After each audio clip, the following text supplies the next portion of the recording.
And then I'm going to share my screen. Just a second. Hopefully this works.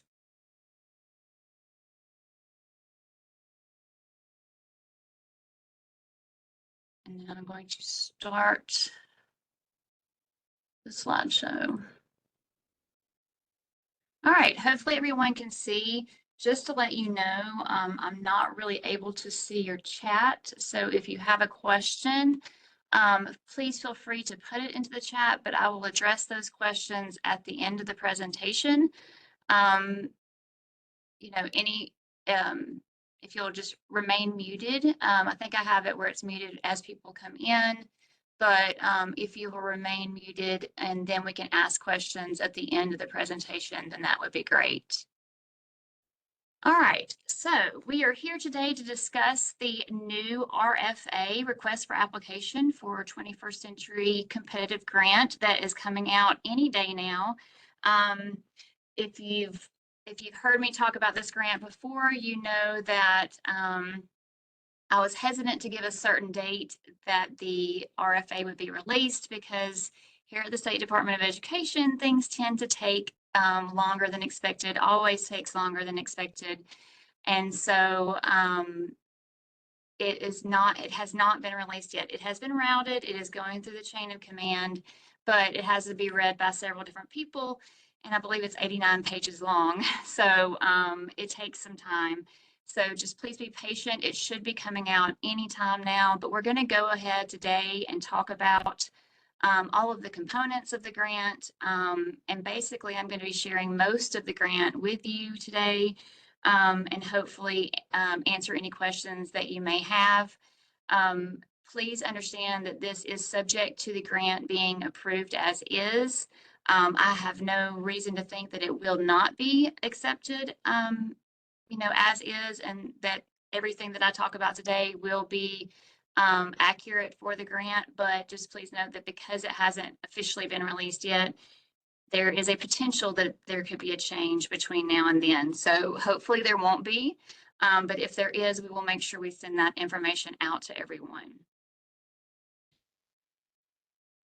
Right now, I'm going to give you a moment to scan this QR code if you've never done so before, to make sure that you are put onto our mailing list for this grant. This should take, I'm just going to give everyone a moment or two to scan the QR code and enter their information. It just asks a couple of questions, but this way, anything that occurs with this grant, you should receive email notification about any updates for the grant. Also, while you're doing that, let me introduce myself. I just realized I haven't done that. My name is Amanda Rowland, and I'm the new state coordinator for 21st Century Community Learning Center program. We have a staff of 4 people here at the ALSDE. I'm the state coordinator, and then we also have Miss Alicia Alves, who's been with the program for a few years. We also have Dr. Kelly Smith, who is also fairly new to the program, and Miss Carla White, who is fairly new to the program. So I started in this position back, I want to say in August. So I've only been with 21st Century for a very short period of time, and I did not work with 21st Century before taking this position. So it's been a whirlwind and several, you know, a few crazy months of learning as much as I possibly can while also writing this new RFA, and just kind of getting, you know, finding out information about the program and trying to make sure that this RFA addresses any concerns or issues that we may have seen in past RFAs. And so it's been a labor of love and a little stress and all of that.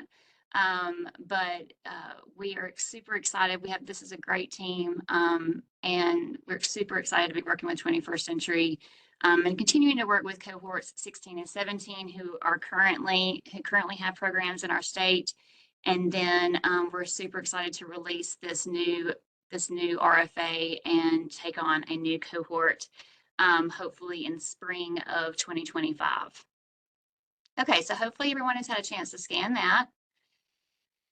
Let me give you a little bit of background information about 21st Century Community Learning Centers. As you probably already know, the program does support the creation of community learning centers. That main goal is to provide academic enrichment opportunities during non-school hours. Um,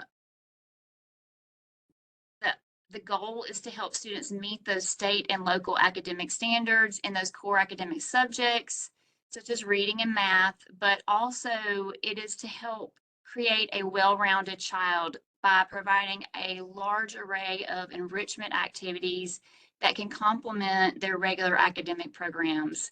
So it's not just about academic learning, even though that is the main focus. It is also about providing fun activities for students. It's about increasing their love for learning and their love for coming to school. There's all kinds of great benefits to having a community learning center and a 21st century program for your students. Sorry if I keep hesitating. I'm letting people in as I speak. All right. So this year, the 21st Century Community Learning Center program celebrates its 26th year of funding. It did begin as a discretionary grant in 1998. It then transitioned to a formula grant in 2002. It serves programs in 54 states and territories all over the United States. And over the course of the past 26 years, it has just provided these great programs for, especially for students that are high need and high poverty communities. And it just gives children who may not normally be able to, it gives them a chance to participate in after school programming that has that academic enrichment and those developmental activities that kind of promote that well-rounded child. And it just enables systems to provide that, or either school systems or programs, organizations to provide that after school learning to those students who may not normally be able to do that or have the opportunity to do that. The program was then renamed to the Nita M. Lowy 21st Century Program in FY 2020. It was in honor of former Congresswoman Nita M. Lowy's advocacy and commitment to after-school programming. If you're interested in more information about the federal program, there is a link here. And I was hoping to be able to share these slides with you so that you could download them, but for some reason the chat is not allowing me to upload information. So I did ask Erica Rucker with TPI to email the slides out to you. So hopefully she has done that at this point. I meant to also send her a text, ask her to do that, but I'm not going to do that now. But if you don't get that before the end of this today, then we will make sure that you get these slides so that you will have them to refer to. Oh, okay, she's giving me a thumbs up, so hopefully she did send that out. Thank you, Erica. All right, so why should you apply for 21st Century? Well, here's some quotes from some professionals and parents whose children or students who have had experience with 21st Century. So one of the biggest reasons is to give a child that champion, that adult that will never give up on them. As Dr. Rita Pearson stated in this quote, it gives these kids a safe place to go in the afternoons. That yes, it does provide that academic enrichment, and yes, it does help them, enjoy school more, give them a reason to come to school. But sometimes it just gives them that adult that really cares about them. And so that's a great reason to have an after-school program. Many parents are also very thankful for these programs because they sometimes have to work and don't want their children having to go home into an empty house. And so this gives them a chance to have that after-school kind of childcare without having to come out financially for that. but when I say childcare, just keep in mind that this is not just a place where kids will come and hang out until their parents get off of work. There has to be, it is a program. It has activities that are planned, and these activities are focused on academic achievement, but also on providing fun things to help with, um, the child's health. It may be physical activities. It could be giving them life skills that they may not normally get access to. It could be taking the learning that they had during the day and expanding it in the afternoon and doing fun, hands-on STEM activities with them. There's all kinds of things that can be incorporated into your 21st century.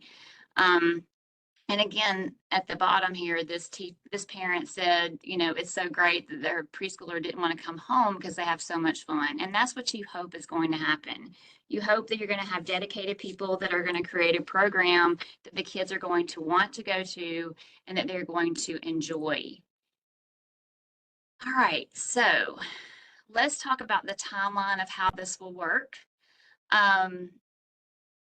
So again, I have here early November is when the RFA will be released. Again, if you're just now joining us, we are hoping to see it be released any day now. The RFA has been routed and it's going through the chain of command. And as soon as that occurs, it does take some time here. But as soon as that all of the big bosses are finished looking at it and approving it, then it will be released. And we will make sure that we email that out to everyone and that we post it on the ALSDE website and on the 21st Century website. And so those two websites are linked here. If you don't have access, if you didn't have these websites already, this is where you go for those things. This is the 21st Century website at the top, and then the Alabama Achieves is the State Department of Education website. So we'll make sure that they are posted in both places.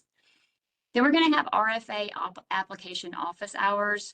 We're going to have many of those throughout the course of this RFA timeline, the implementation of the RFA. So we're trying to meet at least once a week unless there's a holiday or something like that. And this is just a time when you can come and ask questions. It's not a set presentation, but it probably will be me more than likely, but someone from my team will be there to answer your questions about the RFA. And so if you'll just make note of those times, and they will always occur at this same WebEx location, which is my personal WebEx. And so this link is the same as the link you used to get into the meeting today. All right, so all of this is going to be virtual. We don't plan on having any more in-person meetings just because it's just really hard for you guys to get out, to leave your schools and things like that. So they will all be virtual meetings from this point forward. All right. We really appreciate it. This next date is Monday, December 16th. We hope that you will turn in an intent to apply. This used to be a letter that was included with the RFA, but we've now created an online intent to apply. So basically, you would just go to this link, this forms.office.com link, and there's an online form for you to fill out and let us know if you plan to apply for a 21st Century grant. This is optional. You don't have to do it, but we very much appreciate it if you do it because we have to hire peer reviewers to grade and review the grants and score them. And so this helps us know how many peer reviewers that we have to hire. We hire 3 peer reviewers to score each application. And so letting us know that you do intend to apply does help us very much. So we do very much appreciate it if you fill in that document. Of course, if you're not sure yet, wait until closer to the deadline, but those need to be submitted by Monday, December 16th. Then we'll have more RFA application office hours, another one on December 10th. And then we will open the eGap application portal. So we'll talk more about this in a moment, but the application must be submitted online through eGap. And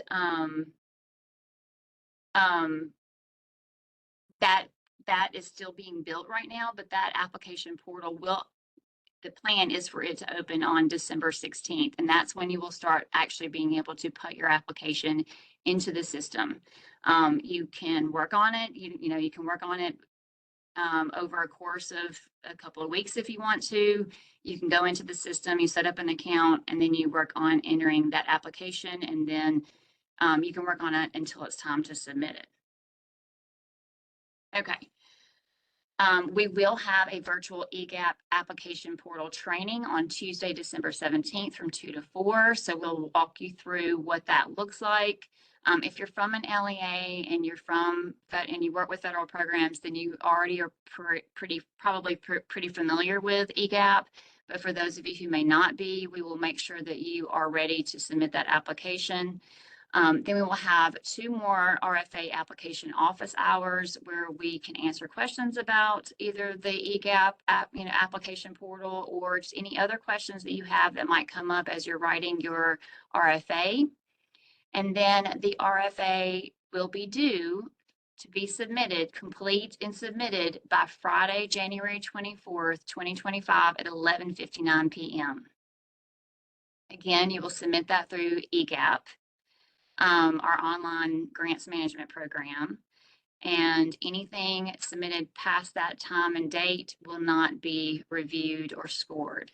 So go ahead and mark that on your calendar. If that is something that, if you feel like you're probably going to apply for this program, make sure that you have that date. Of course, you can submit it before that date, but that is the very last date. And I know some people may not be happy about the fact that this is going on during Christmas and Thanksgiving holidays, and I apologize for that. But in past years, we have waited later to release our RFA and go through the whole process. And then we've had situations where programs did not get their grant funding until after the school had already begun, after the school year had already begun. So they didn't get it sometimes until almost January, like halfway through the school year. And we wanted to make sure that that did not happen with this RFA. The goal is to announce who gets a grant in early April.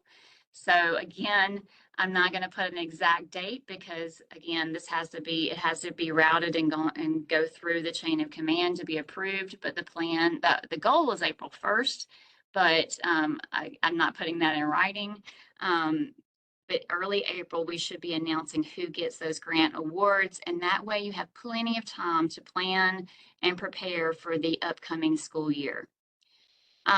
This application, we're going to talk more about this in a moment, but you can do a summer only grant with this one. And so if you do get awarded a summer only grant, then your program would start in June, early June. And it says here June 2nd. You wouldn't have to start your program on June 2nd. That's just when you would be eligible to start it.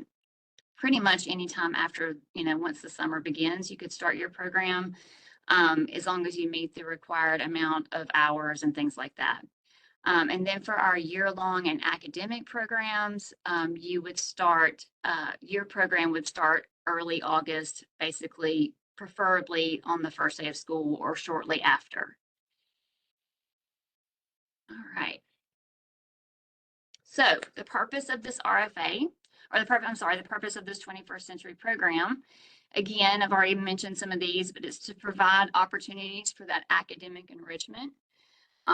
Some examples of how you could do that would be potentially providing tutorial services to help students, especially those students who attend those low-performing schools. And we want to make sure that those students are able to meet our challenging state academic standards.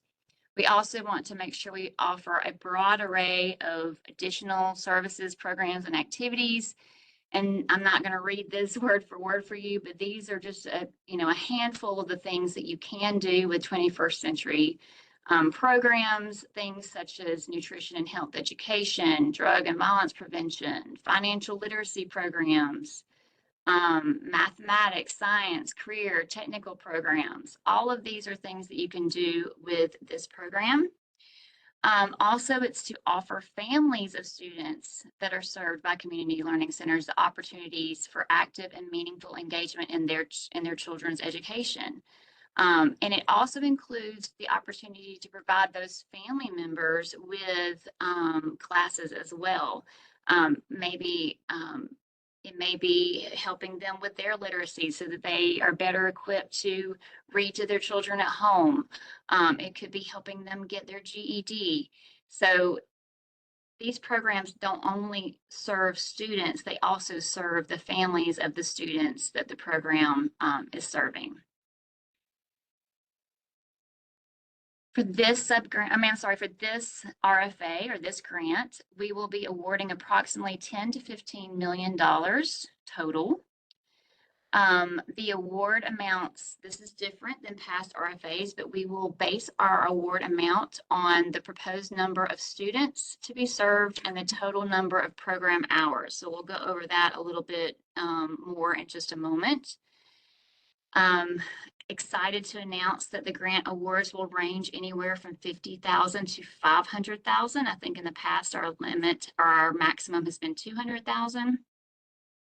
And this is per site per year of the 5-year grant. So in past we've had 3-year grants, but this will be a 5-year grant, which is the maximum that the federal government will let us have. So for the federal requirement says that we can do anywhere from a 3 to 5-year grant. In the past, we've done 3 years, but this one will be a 5-year grant.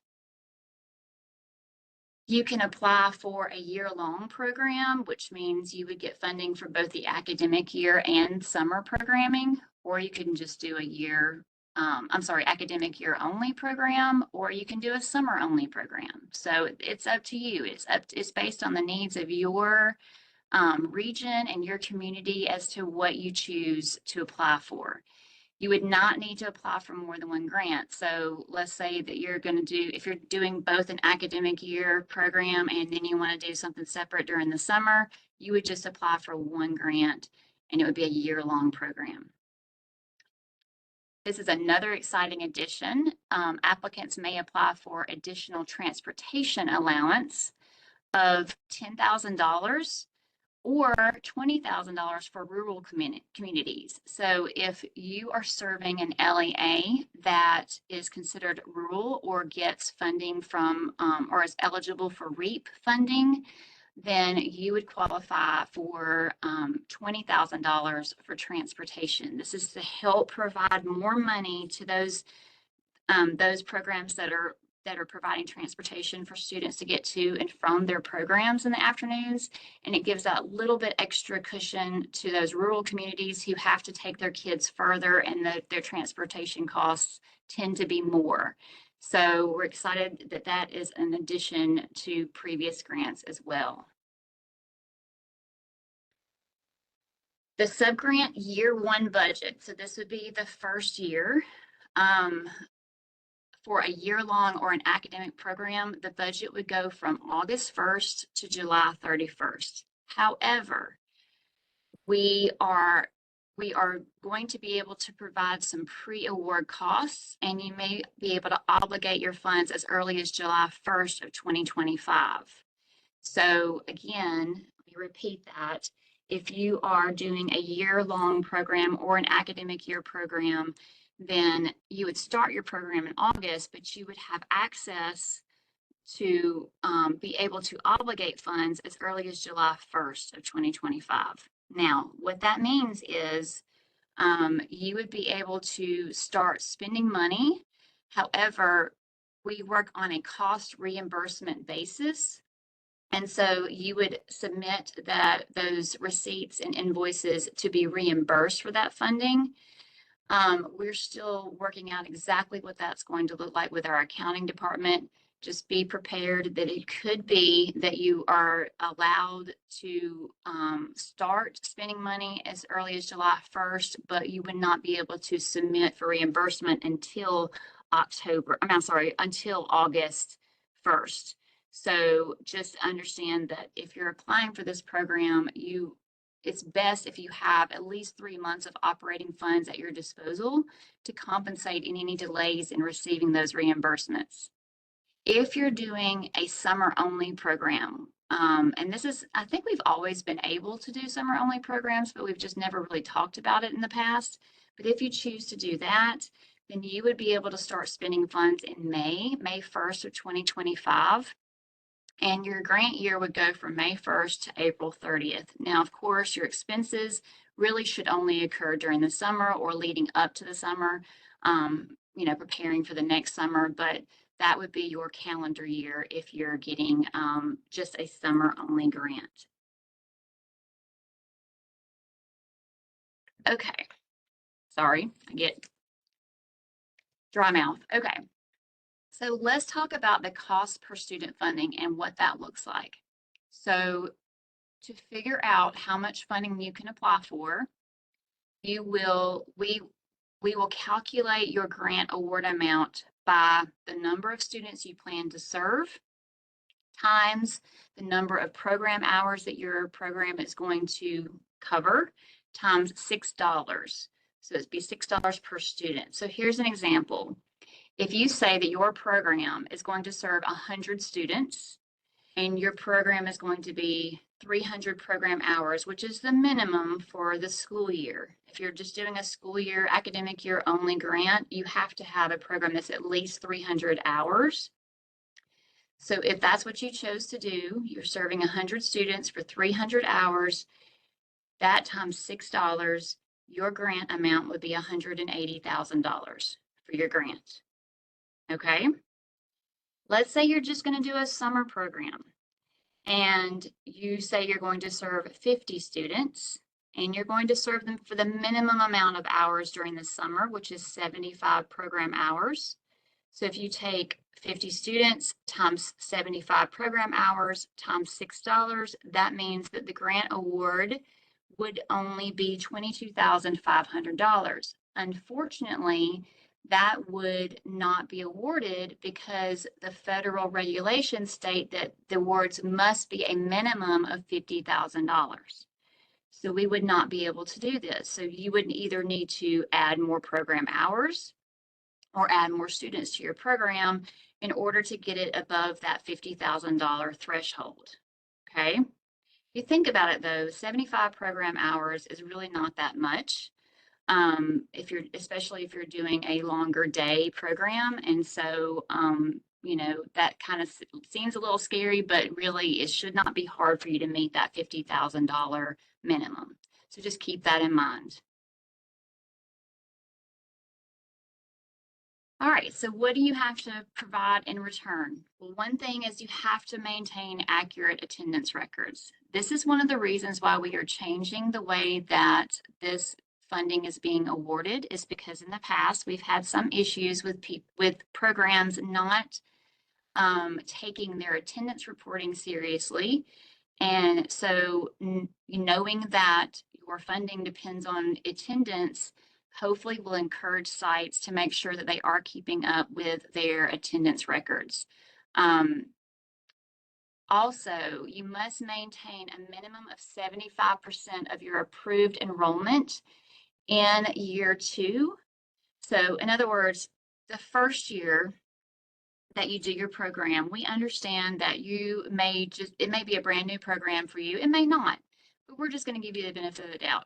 You may be getting your program set up. You may be recruiting students. You may not be able to get as many kids into your program in that first year as you hoped when you wrote your grant. So we're going to kind of give you some grace that first year. But in year 2, by the end of year 2, you must have a minimum of 75% of the number of students that you said you were going to have in your program in order for your grant to continue and stay at the same level as it originally was awarded, the grant amount.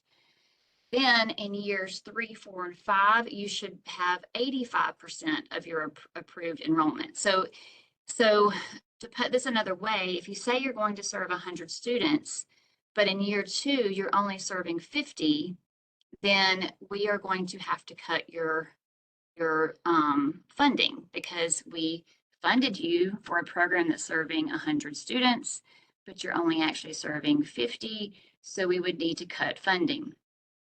If this happens, then we will be reducing your funding to the actual amount of the actual average daily attendance that you are reporting.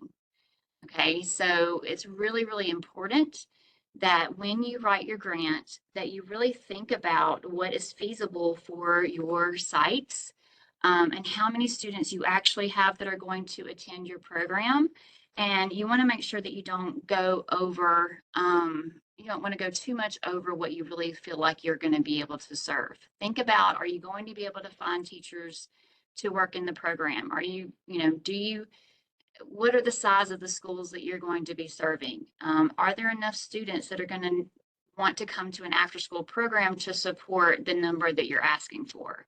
Okay.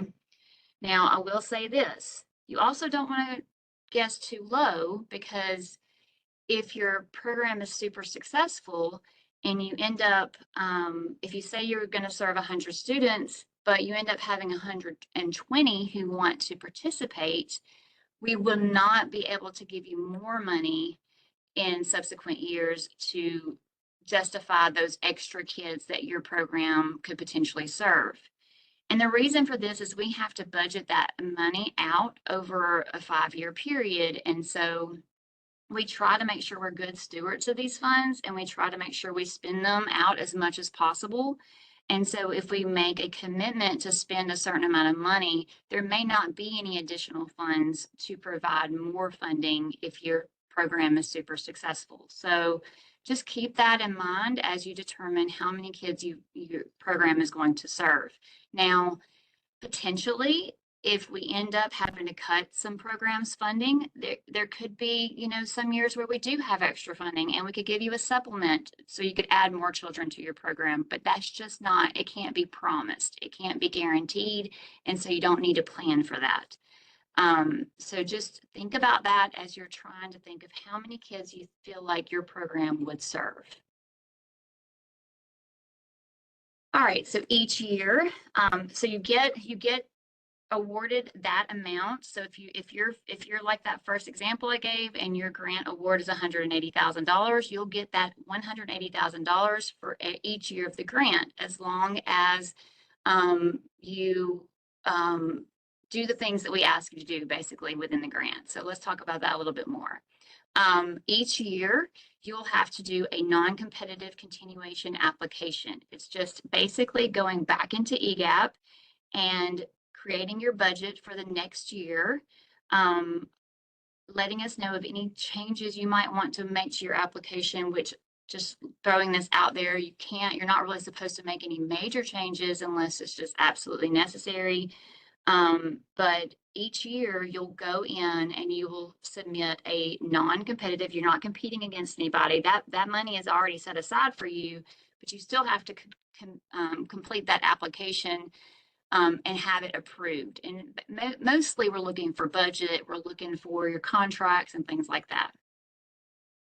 I will say though, the U.S. Department of Education has strongly recommended that we make sure that there are criteria that you have to meet in order to get that funding each year. So they've encouraged us to make sure that you are making progress towards your goals and objectives, that you are submitting all the required reports and data that you're supposed to submit. You are maintaining sufficient financial systems, that you're not having issues turning in your invoices and receipts and things like that. And so that will be, those things will be considered when we're providing that continuation award. Another thing that will be also considered is if you have money remaining from the year before. So we reserve the right in this new RFA to reduce your continuation award if you do not fully expend the funds from the previous year. Even if there's a sufficient justification for not spending those funds, such as you said you were going to, hire a certain position and you weren't able to find anybody to fill that position, or maybe you over budgeted for supply costs. If you don't spend your money, then you risk the chance of us reducing your next year's grant to make up for the money that you didn't spend the year before. So this is just reason why we're making this change. There's many states who don't even allow carryover at all. And we considered that. We didn't want to necessarily do that, but we do also want to encourage sites to spend their funds because um, they are intended to serve the students of that year that they are granted. And so they're not really intended to serve the kids the next year. So um, these are all things that the U.S. Department of Education has asked us to include in our RFAs and include for consideration when we're granting each year's funds. So you want to make sure that you're submitting all your required reports, that you're maintaining your sufficient financial systems, and that you are spending your money like you're supposed to. Of course, we're going to do our best on our end to help you with that. If we see that you aren't spending your money, if we're starting to get closer to the end of the school year and you have a huge amount of money left, we're going to reach out to you and see if we can help you with that. So don't feel like you're in this alone. But these are kind of changes to the program that we haven't necessarily done in the past. All right, so who's eligible to apply? Basically any public or private organization is eligible to apply. Here's just a few examples of organizations we have served. So you've got schools, school districts, or LEAs. That an example would be ARAB Elementary School and ARAB City School System. We can serve community-based organizations or CBOs, and an example of one of those would be the Boys and Girls Club of South Alabama. We can serve faith-based organizations such as the Pilgrim Rest Missionary Baptist Church. So the RFA does go into great detail of the type of organizations. It provides like a huge list of different organizations that can be served, but it's pretty much any public or private organization, even for-profit organizations can apply for this grant. All applicants must demonstrate how they propose to target students who primarily attend schools that are eligible for school-wide programs, or in other words, Title I programs under Section 1114 of ESEA. So that has been encouraged in the past, but now, and we have new guidance from the feds on 21st century, and now it's very, very, very strongly pushed that you have to target students who attend those schools who would be eligible for Title I school-wide programs.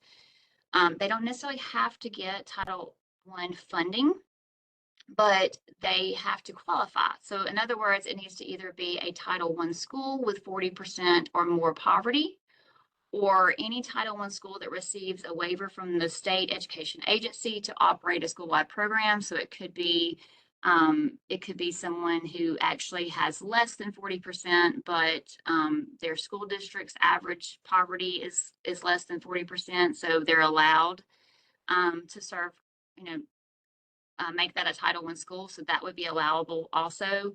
And then also it could be just a non-title public school that has 40% or more poverty. So if you're an LEA, it may be that you've chosen in your school district to just focus on elementary schools with your Title I funds. You've got middle and high schools that would qualify for Title I. They have 40% or more poverty, but you've chosen as a school district to only apply your Title I funds to your elementary schools.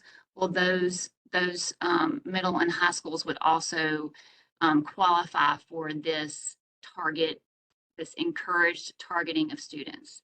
So basically, you want to serve those students who qualify for Title I funding. The application does have competitive priorities that are slightly different than in past years. What I mean by a competitive priority is basically extra points that you can earn for your application because you serve a certain demographic of student or because you're offering certain programs, okay? So the general application itself will be scored, and then if it's eligible, then any competitive priority points that you earn will be applied to your total score of your application. So here are our priority points for this new RFA. Priority 1 would be applications that are submitted jointly. What that means is that 2 entities are going to submit an application together, and one of them must be an LEA that receives funds under Title I or qualifies to receive funds under Title I, Part A. So it can be an LEA and a CBO. It could be a school and an LEA, but it must be that you are well, I'm sorry, one of the organizations must be a school or an LEA, I'm sorry, and the other organization must be an entity other than a school or an LEA, okay? So mainly this would be probably a CBO or an FBO. So those will get 5 priority points. Then you've got applicants who are proposing to serve schools that are in improvement. And what I mean by this is they are currently designated by the ALSDE as a comprehensive support and improvement school, which is, or CSI school, a targeted support and improvement school, which is TSI, or an additional targeted support and improvement school, which is ATSI. Okay, so just to give you a little information about this, CSI schools are identified in the bottom 5% of Title I schools, or they have a graduation rate at or below 67%. Again, this is designated by the ALSDE. So if you meet these qualifications, but you haven't been designated as a CSI school, then this would not apply to you. You have to be designated by the ALSDE as one of these. TSI schools are schools with one or more subgroups that are at or below the 75th percentile of CSI schools with no improvement in 2 years, okay? And then your ATSI schools are schools with one or more subgroups that are in the bottom 5% of Title I schools, okay? Again, this is designated by the ALSDE. If you are an organization other than an LEA and you're interested in serving a school system or a certain school, then you would need to reach out to them and find out if they are designated as one of these priority schools or these schools that are in improvement.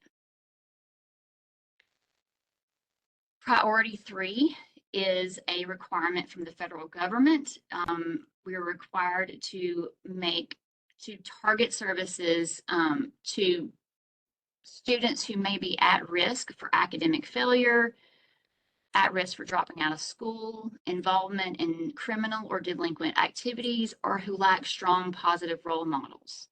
So you may wonder, how do I prove that? Well, you would provide things like it may be something like crime rates in the community you're wanting to serve. It could be discipline data at the school that you're wanting to serve. Of course, it could be academic data at the school you're wanting to serve. But if you're serving a school, if you can show or provide evidence that you're going to be serving at-risk students for one of these conditions, then you can get 5 priority points for that. Priority 4 is serving middle and high school students, middle and or high school students. In the past, this priority went to programs that were only serving middle or high school students, but this time we're just doing any program that's going to serve middle and or high school students. We have a large variety of elementary programs across the state, but not very many for middle and high school. Middle and high schoolers can benefit from after-school programs just as much as elementary school children can, and in many different ways. And so we want to encourage that. So that's why this is a priority and will receive priority points. And then priority 5 is to expand services and increase geographic equity. So basically, this would be to expand accessibility to high-quality services that may be available in the community, that may not be available in the community, or that any program that proposes to serve an eligible school or schools in an Alabama public school district or LEA that's not currently being served with a 21st century grant. That's the main thing that we're looking for. So if you want to serve a community that is in a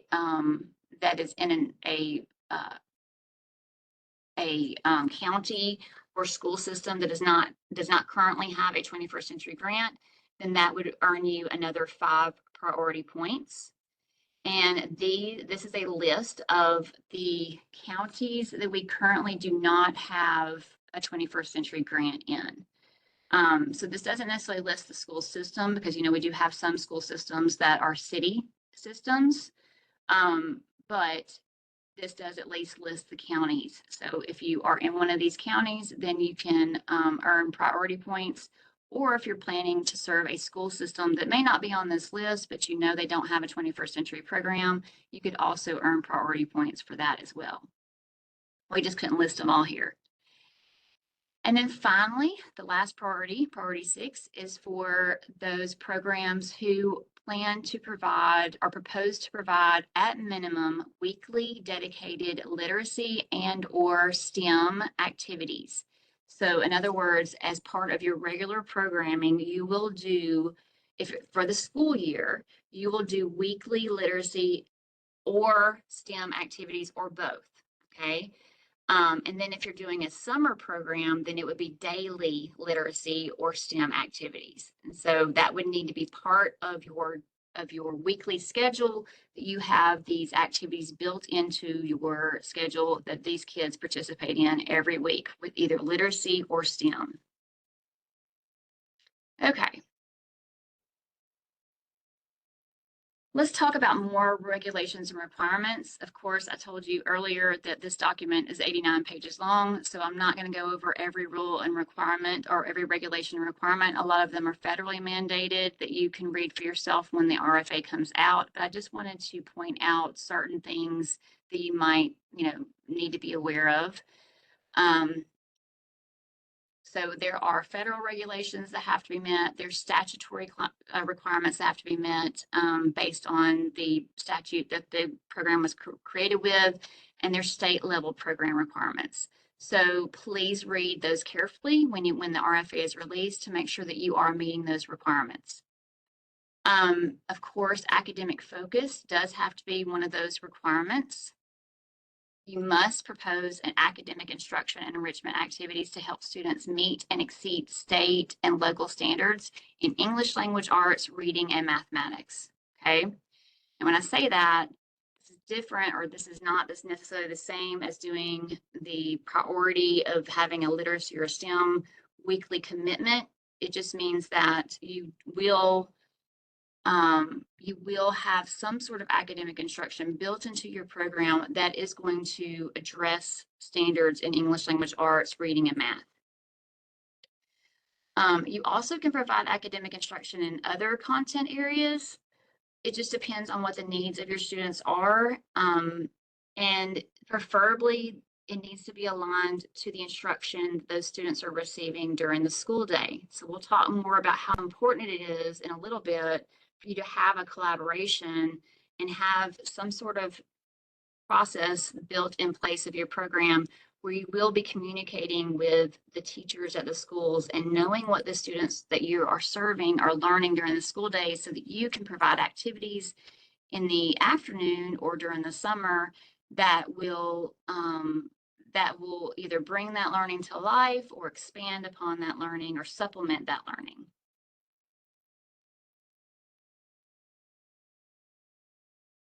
All right, so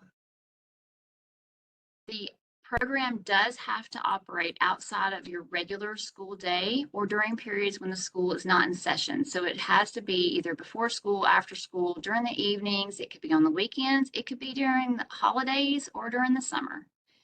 Anytime regular school is not in session. The only time that this is not applicable is if you plan on serving families of students. So if, let's say, you're going to do a GED class as part of your program, you could have that during the school day because it would not be serving students who are in school. It would be serving their adult family members who have already either graduated or they've not, I guess they wouldn't have graduated, but they've left the school, the regular school hours, and they're just coming in to try to get that GED. If services are to be provided in a location other than a public school, the location has to be available, safe, conducive to learning, and accessible as a public school. So just understand that if you say that the location of your program is going to be in a place other than a school, then you're subject to us at the ALSD coming out and visiting the location that you say your program is going to take place so that we can make sure it is a safe environment. You are responsible for adhering to any local zoning and or safety permit requirements. Of course, the RFA goes into more details about this. You also have to provide services or at least offer services to private school students in the area that you propose to serve or in the community you propose to serve. So part of your application, I don't think this has been in past applications, but part of your application is to do a private school consultation. You have to reach out to the private schools that are in the area that you do plan to serve and offer them, well, first of all, you need to find out what the needs of their students are. It would be part of your needs assessment that we're going to discuss more in a little bit, but you also would want to offer them those services. It falls in the same standards as any other equitable services for any other title programs. We have to offer those students to those private schools as well. So that is part of the application now. I think it probably was supposed to be part of past applications and maybe was overlooked, but we are making sure that we are meeting that requirement now. Applicants must address the following 6 focus areas and their objectives. And this is what we have decided as a state are going to be our focus areas for all 21st century programs. Okay. So our focus is going to be academic achievement and student engagement and learning in ELA, reading, and mathematics. And those are required. You can do it in other core subjects as well, but those are that is our first focus area. You're also going to focus on attendance, making sure that students, and when I say attendance, I'm not talking about attendance in your 21st century program, but I'm talking about increasing attendance of your regular daily school program. This is something we have to report to the federal government. And so one of the benefits of having a 21st century program is if it's done the right way, it makes kids want to come to school. And so it should increase attendance of the students who attend that program, the school day attendance. Also, it should help with behavior in the regular school day. That is another focus that we want to increase good behavior of our students who are attending our 21st century programs. We also want to focus on holistic health and wellness. And so we want to make sure that we're including some physical activities, that we are talking about nutrition, that kids understand the difference between eating a candy bar for dinner and eating a well-balanced meal. And so that needs to be included into your program as well. Another focus is service learning. This is a requirement of the program, is for you to include service learning projects. These are ways to get the kids thinking about people in their community or people other than themselves and thinking about their community in ways that they can actually help their own community. Sometimes kids and even adults tend to live in their own bubble and don't think about things that could help their community or things that help others. And so this encourages that. And so it could be anything from taking art projects to the nursing home right down the road or reading to nursing home patients. It could be, I think we had one school program who just focused on school spirit at their own school. And so they made posters and they did school spirit activities to make all the other students who didn't necessarily participate in the 21st century program appreciate coming to that school more. So that could be a service learning project. So there's all kinds of different things that can be done. And one of the things that excites me is to see how different 21st century programs take this this focus area and make it their own and come up with really great ideas of ways that they can help their community. And then the final focus area would be parent and family involvement. So you want to encourage parents to come to the program. You want to have parent family nights. You want to have programs where the kids do a play or do a choir performance or something like that that parents can come to. Maybe a STEM night, things like that. So those are our 6 focus areas for your objectives.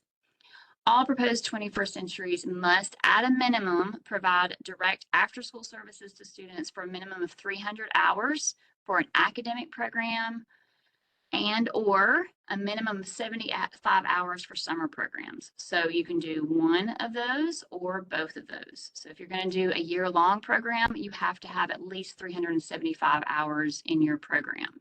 Again, most have way more than that, but that's just the bare minimum that's required by the federal government. Subgrantees are not allowed to charge students and their family members any fees of any kind whatsoever. Okay, so please keep that in mind when you're writing your program, including for things like field trips. You cannot charge the parents for kids to go on a field trip. Okay. Subgrantees are also not allowed to use 21st century funds for any kind of food purchases, including snacks.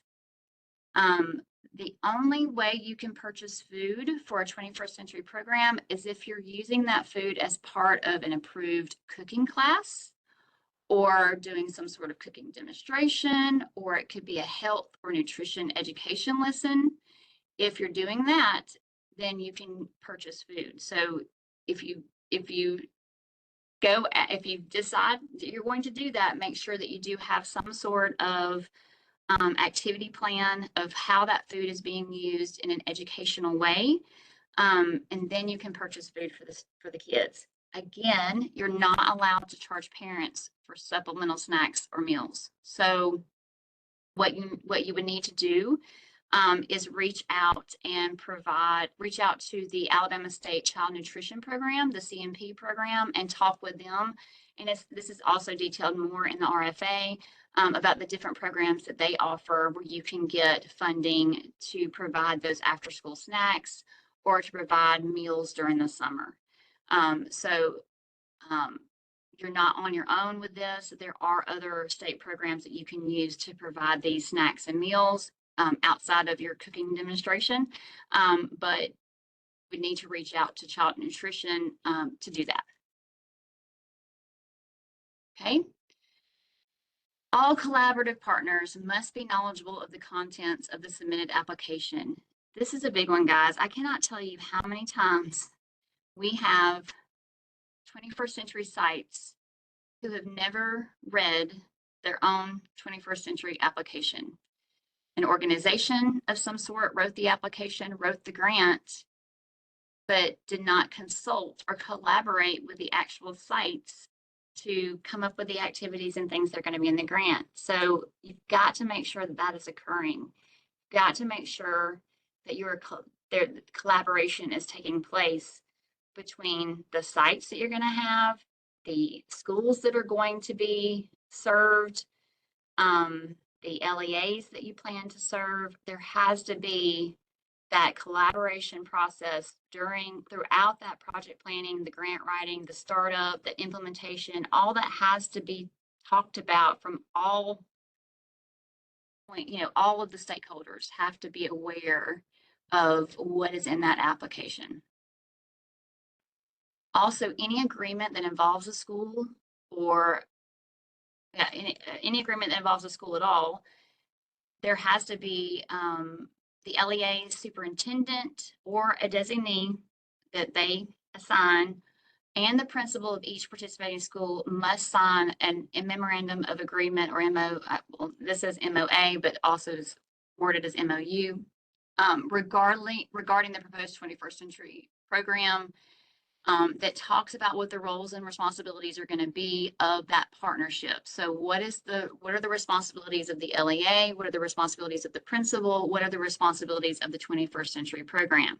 You've got to have that collaboration because if you are not an LEA and you're starting a 21st century program, you're going to have to get data on the students that you're serving. And you're not going to be able to get that data if you don't have a relationship with the LEA that you're serving. Okay. So that is very important that that relationship is established so that um, you can get so that that collaboration is taking place, and so that you can get that data that you need in order to fulfill your obligations as a 21st century subgrantee. All right, so let's talk about authorized activities. I probably need to go a little faster, so you'll have plenty of time to ask questions at the end. These are all authorized activities under the 21st Century Grant. You can do one of these, you can do all of them. It is totally up to you and the needs of the students that you plan to serve. Okay, so of course you can do those academic enrichment learning activities. You can do STEM activities. You can do remediation, tutoring, homework help. I do want to say this though, we don't want your entire program to be based around remediation, tutoring, homework, okay? That's not what the point of a 21st century program is. That would be an after-school tutoring program, and that's not what 21st century is. Can you incorporate those activities into your 21st century program? Of course you can, but should it be the main focus? No, definitely not. So just keep that in mind. You can have literacy education programs. And this includes financial literacy programs, teaching kids how to do a budget, teaching kids about credit cards and what interest rates are. You can have environmental literacy programs, such as, teaching about the environment. You can have that kind of program. You can have recreation programs that support a healthy and active lifestyle. Any kind of structured physical activity that promotes social skills, teamwork, leadership, competition, discipline. Those are all great things to include in your program. You can have activities for limited English proficient students, those EL students that you might have in your area. You can have well-rounded education activities that enable students to have credit recovery. This would be for your high school students, so they can get those credits that they may have failed a class. They can do credit recovery during 21st century. They can provide assistance to students who've been suspended, expelled, to help them with their academic achievement. You can have a drug and violence prevention program, counseling programs, character education programs. Again, you can target those adult family members to help them acquire knowledge or a skill. It could be a GED class. It could be how to develop a resume. It could be effective parenting skills, family literacy strategies. Any of those could be included in your program. You can also have programs that promote parent involvement. So designing activities that help those parents become more engaged or more active in supporting their child's education.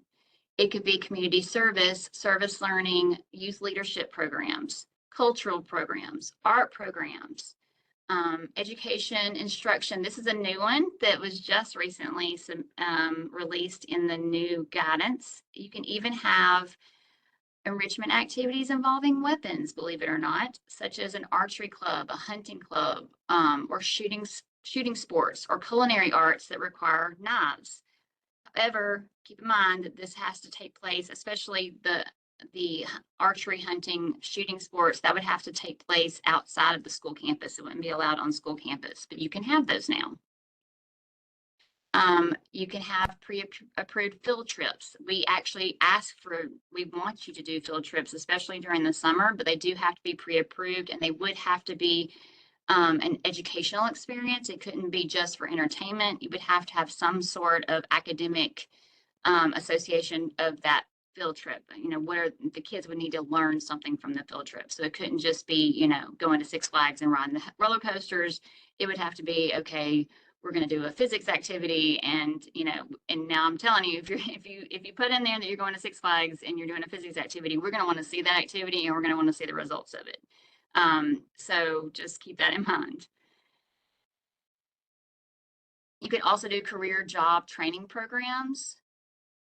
You could partner with your career tech people, and let them do, have programs where where students can get certifications or, other career readiness skills. You can have elective high school courses that are not required by the SDE for graduation. So any electives, you could actually do an elective course during your 21st century program. And you can have professional development opportunities for your staff that are tied to 21st century content. Okay, those are allowable activities. I'm sure there's more outside of this, but this is a pretty comprehensive list. Then there's unauthorized activities, things you cannot do. So you cannot support activities that occur during normal school hours unless that activity is targeting an adult family member of a participating student. You cannot purchase any food, including snacks, unless that food is part of an approved cooking class or cooking demonstration or health or nutrition lesson. You cannot cover costs associated with field trips or other activities whose sole or primary purpose is entertainment. So no amusement parks, skating rinks, etc. You cannot provide any kind of monetary incentives, such as gift cards or gift certificates. You cannot provide incentives for staff members, such as bonuses, awards, luncheons, that sort of thing. You cannot provide or support religious activities. So yes, a religious organization can apply for a 21st century grant, but during the 21st century program, you would not be able to do any kind of religious activities. The activities would need to be academic, health, nutrition, all of the other focuses that I mentioned earlier, but the focus would not need to be on religion. You cannot cover costs associated with any kind of marketing activities other than recruitment of student participants. So you could potentially create handouts for students and things like that to try to get them involved or get them to come and join the 21st century program. You cannot cover costs associated with any kind of grant writing or fundraising activities. So no, you cannot hire a grant writer with 21st century funds to write your 21st century RFA grant for you. Okay, would not be able to, if you got the grant, then pay that person using 21st century funds. Okay, more unauthorized activities. You cannot be a pass-through. You cannot sub-grant the funds that you receive to another organization or program. Okay, you cannot purchase any kind of buses or vehicles. You cannot purchase, construct, or renovate any buildings. You cannot purchase clothing for employees or students. Now, there are exceptions to this one. You can purchase t-shirts for field trips that are used for the purpose of identifying the students in your program. If you do that, though, the students cannot take those t-shirts home. They have to remain property of the program, and you would have to put the 21st century logo on the t-shirt as the dominant graphic. So like you couldn't have your organization logo really large on the shirt and then up in the upper corner have the little 21st century program there. You would have to, 21st century would have to be the dominant graphic on the shirt. An additional exception that may be considered with approval is if you are doing some sort of physical activity that requires a type of clothing in order for you to have, for you to be safe or for the students to be safe or have proper movement. Okay. So for example, if you have a ballet program and you're in an area where students cannot afford to purchase leotards or tights, then you might be able to purchase one set of leotards and tights to, like a classroom set of leotards and tights to serve the students in that year. Again, though, that would have to be pre-approved. You would not be able to do things like, for that same program, purchase things like recital outfits or, other things. It would just need to be things that are reasonable and necessary, and of course, pre-approved by the ALSDE. Okay, I know this is getting long. I hope you're holding in there. Let's talk about program accountability and monitoring. There are requirements with this grant in regards to accountability and monitoring. We do program accountability. We do ask you to do performance reporting, report your annual budget. We ask you to do a compliance monitoring at least 1 year of your grant. You'll have to go through compliance monitoring. We do ask you to do yearly evaluations as part of your program, and then we also provide technical assistance to you as part of the program. So there's all kinds of requirements that are in the RFA. Please make sure you read those carefully, and didn't have time to go through every one of those today. This one I did want to point out, though, there is the Government Performance and Results Act, which is GPRA measures that we do have to report to the federal government that are fairly new. If you haven't had a program in the last couple of years, you may not have heard of this, but we do have to require for you to report information regarding the student's academic achievement, grade point average, school day attendance, behavior, and student engagement. In order for that has to be reported to the federal government. And so we try to help you with that as much as possible. We do ask you to purchase, and we're going to talk about this in a moment, but we do ask you to purchase a $900 a year program called Easy Reports. We use that to do our reporting. We also try to help, with your Power School information and things like that. But those are requirements that if you accept the grant, then you're basically saying that you will adhere to these requirements and provide this data as best as possible. Again, this is why it's so important, and especially if you're not an LEA or a school, that you make sure that you have that collaborative effort with an LEA or school so that you can get this data for reporting purposes.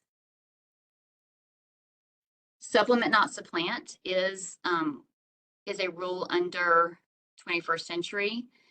All 21st Century subgrant funds must supplement what is already being provided to the students and not supplant existing services or other federal, state, local, or non-federal funds. So a 21st Century program can't use funds to pay for existing level of services that are funding from any other source or for any other services that are mandated by state, federal, or local law. They have to supplement them, okay? It also applies to summer program funds. So this would normally be paid for through federal, state, or local funding, unless that funding is no longer available. So such as the ARP ESSER funds that are no longer available, you may be able to supplement some activities that you in past paid for with your ARP ESSER funds. And now that you're not getting those funds anymore, you can use 21st Century. As long as they are allocable and allowable, you could use your 21st Century funds for those. So we will help you with this if you need it. This is if you have questions about supplement, not supplant, that's a great time to take advantage of those office hours and come in and ask us, and we will help you work that out. I also know there's a lot of people who have questions about how to braid funds with the ACAP, I'm sorry, not ACAP, the ASAP funds that are coming out with the literacy and the math funds that are being provided by the state for K-3 literacy and math programs, and how you could do both, how you can meet the requirements of your literacy grant, your mathematics grant, and your 21st Century grant. And I'm actually in the process of setting up meetings right now with those organizations so that we can kind of provide you with some examples and ways that you can braid those funds together to make sure that you are meeting the requirements of all three programs, but not supplanting or not breaking any rules, any federal or state rules in that regard. So it definitely can be done.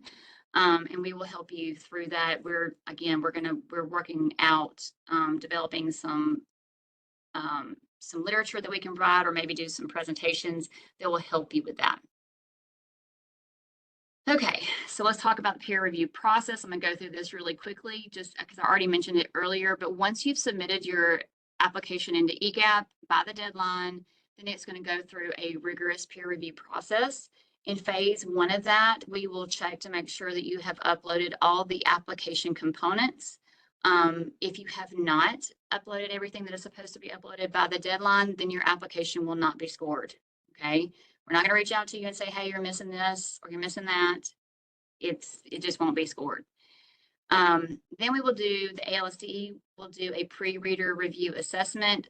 Again, we're basically just going through and checking to make sure that the application is complete and that the person applying is eligible, that all the required signature and dates are there, and that you have complied with the instructions within the RFA. So we will check all those things to make sure that all the regulations and rules have been followed, and that all the required signatures and things are there. And then if they are, then it will go forward to the peer review, the next step of the peer review process. So phase 3 is where we have federal compliance reviewing and scoring. So we will have 3 neutral peer reviewers that will review and score each application. It won't be the same 3 people that score all of them. It will be a multitude of people that we will hire to score these applications. The application can earn up to a maximum of 120 points.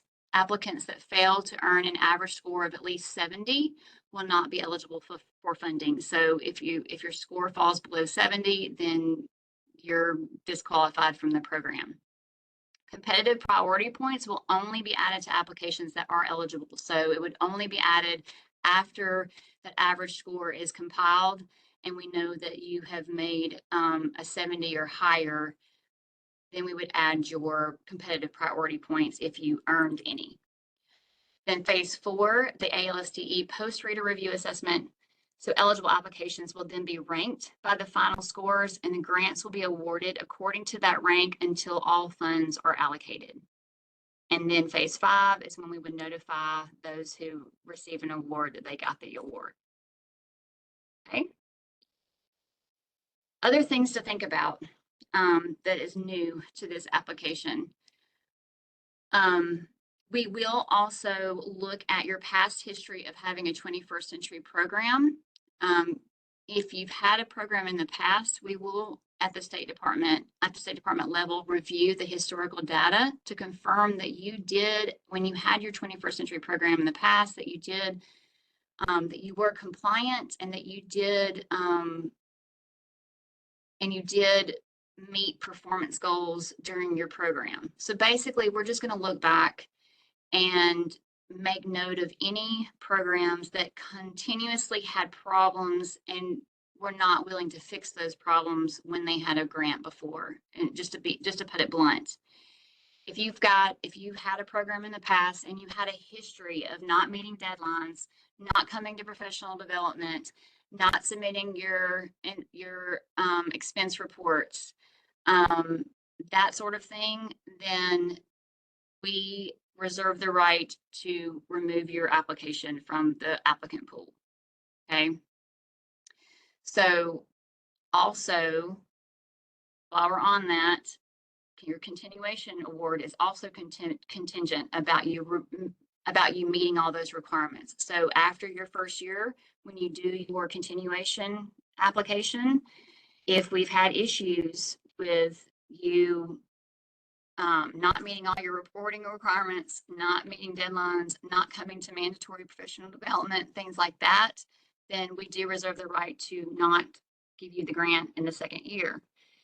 Now, I don't want that to scare you because we are going to do everything under our power at the ALSDE, and between us and we have collaborations with the Truman Pierce Institute, with Auburn University. We have TAs that will come out and work with you as much as possible to try to make sure that you get into compliance. We are not just going to throw you under the bus. If we do not grant a continuation award for you, you're going to know it's coming because we have already gone through a process of trying our best to get you in compliance, and you'll know it's coming. We'll just put it that way.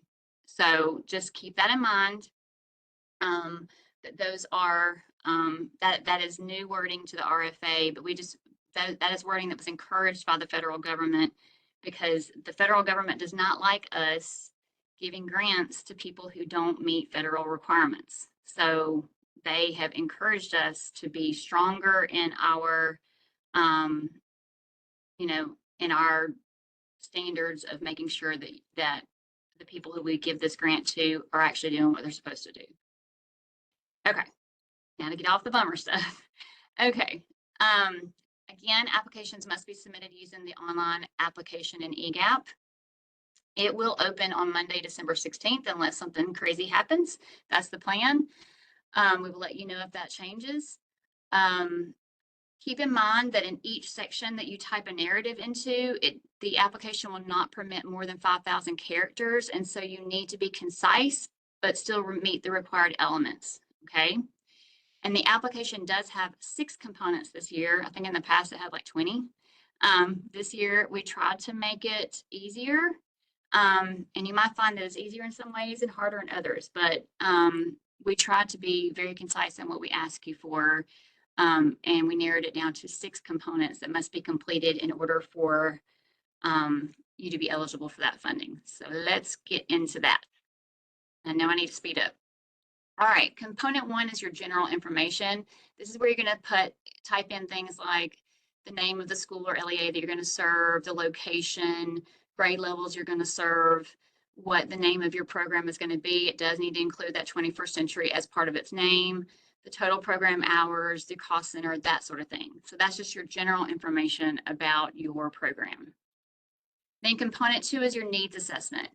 This is where you're going to explain how you determine what the needs are of your community. So to do your needs assessment, you need to reach out to your collaborative partners, to your community, to parents, to students, and find out what the needs of the community are. So you would need to make sure that you include how you involved your collaborative partners in the development of your needs assessment. So when did the program development process begin? How you collected data? Did you do surveys? Did you reach out to the LEA and get student data? Well, how did you collect that data and when did you do that? What were the various sources you used to determine what the needs were?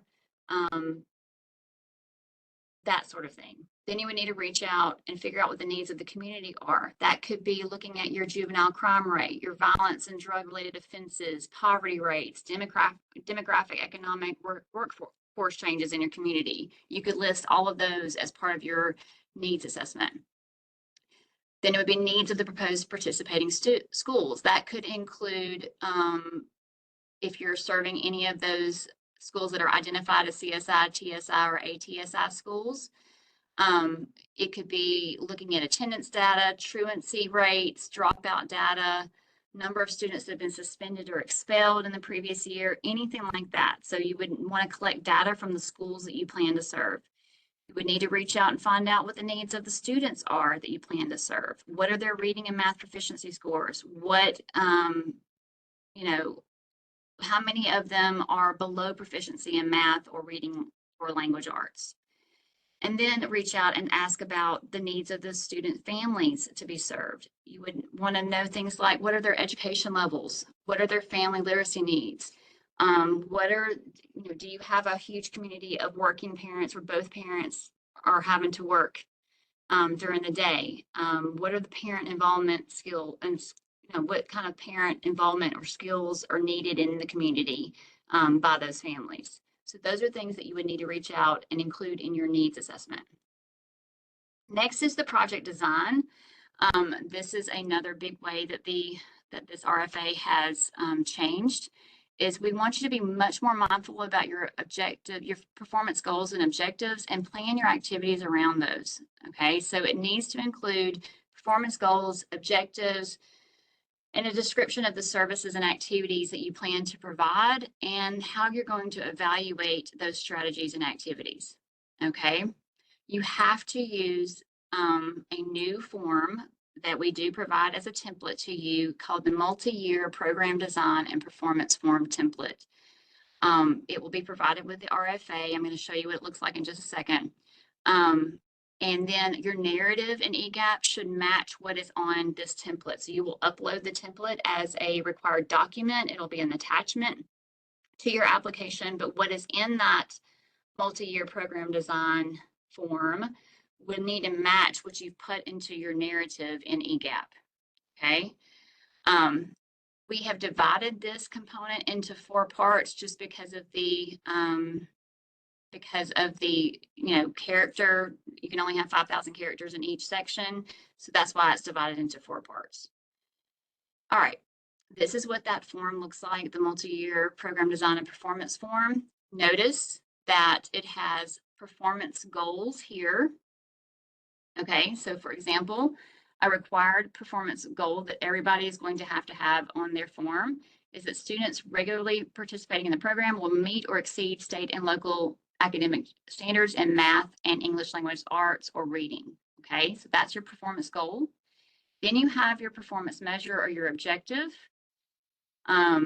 You've got the target population. Then you're going to have your strategies and activities. What are the things you're going to do to meet those goals? What is your data that you're going to collect? And how are you going to evaluate that data to determine if your program is effective or not? And then your budget line items for those activities. So as you see, this is all of it ties together. Okay, you start off with your performance goals. You set your objectives, which some of them we are actually requiring that we're giving those objectives to you. You tell us what your strategies and activities are going to be during your program to meet those goals and objectives, what data you're going to collect, and what items you're going to purchase to meet those objectives. Okay. So component 3A is your performance goals and objectives. Again, your goals and objectives are clear statements of what the applicant will accomplish with the proposed project. They must reflect the results of the needs assessment, so they have to be needs-based. They must mirror the purpose of the sub-grant award, so they have to do what 21st century is, they have to meet the goals of 21st century, and they have to address the needs identified in the needs assessment section. All 21st century projects must address the following performance goals, and they're based on those 6 focus areas that are listed on page 15 in the grant, and I talked about them earlier. And these are those goals. So number 1, students regularly participating in the program will meet or exceed state and local academic achievement standards in ELA, reading, and math. Students regularly participating in the program will show improvement in school attendance and performance. Students regularly participating in the program will show improvement in behavior during the school day by having reduced disciplinary referrals.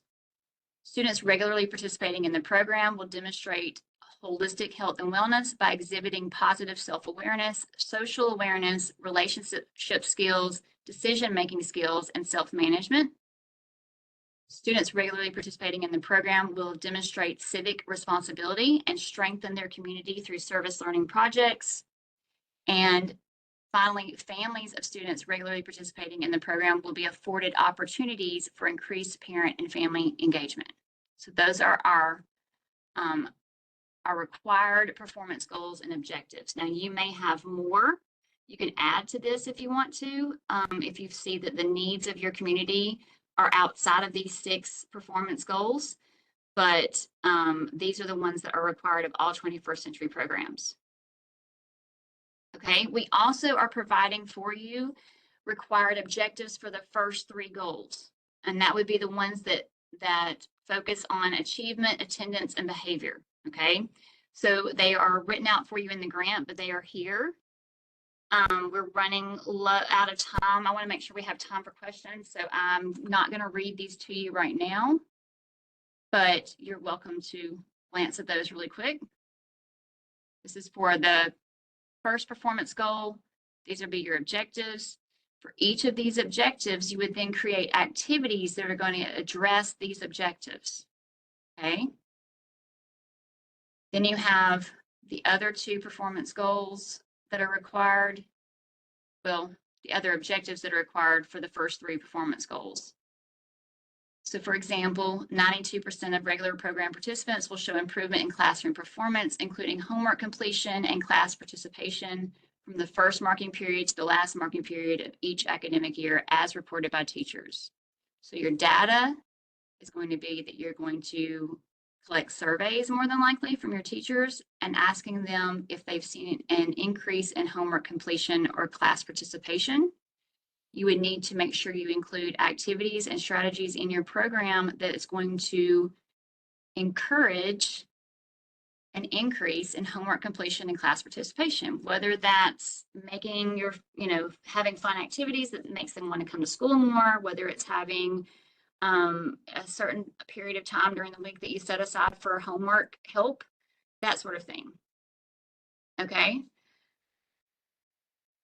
So those are in the RFA, they're provided for you, they are requirements. Outside of that, you also, on your own, must develop objectives for the other 3 performance goals, which would be for holistic health and wellness, service learning, and parent and family engagement. So you would come up with those objectives. And if your application is funded, those objectives that you come up with will be used to evaluate the project's progress. So you just want to make sure that you're setting realistic yet challenging targets or goals or objectives, and make sure that the data that you decide is going to be collected is achievable and verifiable. But it should be data-based, okay? And we will help you with this. Again, this is something else that you can come ask questions about during the RFA office hours. We're going to help walk you through this if you need it. All right, component 3B is the description of your strategies and activities. So think of it this way. Strategies are considered tasks to help the target population achieve objectives. So for example, if you were in a classroom, your strategies would be what the teacher does or plans for the students to do so that they learn. It's the plans that teacher makes so that the students learn. Activities are those tasks that the students do to achieve the objectives. So for example, in a classroom, your activities would be what the students do in the class to learn. So it would be the actual physical things that the students do to learn. Strategies and activities must be evidence-based. They should be related to what you say your target application, what you want your target population to achieve. They should be related to your outcomes, your performance measures, your goals, and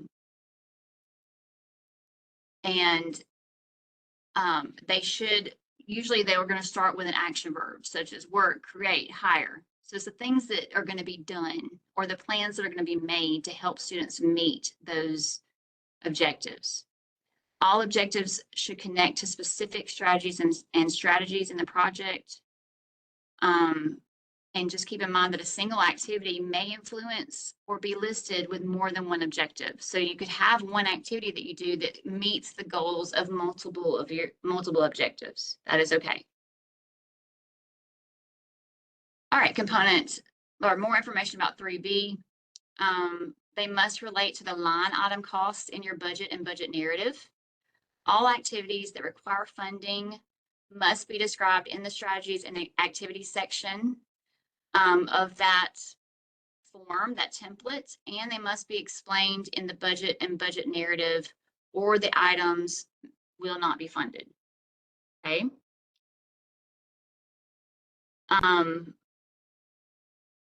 When you're describing your description of your activities, you want to include how many students and family members are going to be served, your rationale for selecting these activities, how the activities are expected to improve student achievement or decrease discipline problems or increase attendance or achieve one of the other objectives.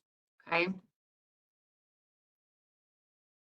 All right. And you also would want to include the number of hours per week, days of the week, number of weeks per year, and the total program hours that is going to go towards that activity. Each activity you would need to have planned out in such a way that you'd say, okay, we're going to spend 30 minutes a week doing this for a total of these many hours, in our program year, or this many weeks of the year for this many hours for our total program.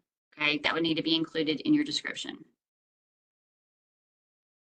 All right, component 3C, student and family support. You would need to provide a clear, concise description of the projected services, including meals and activities that will be provided to support students and their families. So any additional social or behavioral services that you plan to include in your program, you would describe here under component 3C. You would also talk about any types of snacks or meals that are going to be served daily, how they're going to be prepared, and how they're going to be funded. Remember, you cannot fund this with 21st century funds. So you need to tell how you are going to fund it, what funds you're going to use to provide that snack or that meal. And then you want to describe the specific activities that will be provided to address the literacy and related education needs of the participants' families if you are providing any of those. Component 3D, evaluation strategies. This is where you're going to talk about how you're going to assess the impact of your program on student learning, attendance, and behavior. You're going to describe the types of data that are going to be collected, how and when that data is going to be collected and analyzed, who on your staff is going to be responsible for collecting that data and evaluating it along with an external evaluator. I think I mentioned this later in the slides, but it is required for you to hire an external evaluator as part of your program. And how you're going to demonstrate that each of your objectives has been met. Okay, and again, this is also part of the multi-year program design and performance form. So you're going to put it will be in your narrative in your application, and what is in your narrative will match what's in your program design and performance form. The goal here is for you to make your plans using that multi-year program design and performance form, and then you can just basically copy and paste from that form into your application. If you do it the right way, then they will match because you're using that plan to determine what your evaluation strategies are going to be. You're using those objectives to determine what your activities are going to be. So it's all related. All right. Almost to the end. Component 4 is management. Your management section is going to outline what your things like what your chain of command will be, who's going to manage all aspects of your project, a job description for your program director, things like that. The main goal here in this section is for you to explain how you're going to implement your program efficiently and effectively, and how you would how you're going to resolve any kind of challenges and obstacles that you may come across. So to do this, you would need to provide evidence of successful experiences or the capacity to succeed in providing educational and enrichment activities in your past. So especially if you're an organization that's not a school, you would want to talk about any kind of experiences you've had in the past with providing these type of activities to students and whether they were successful or not.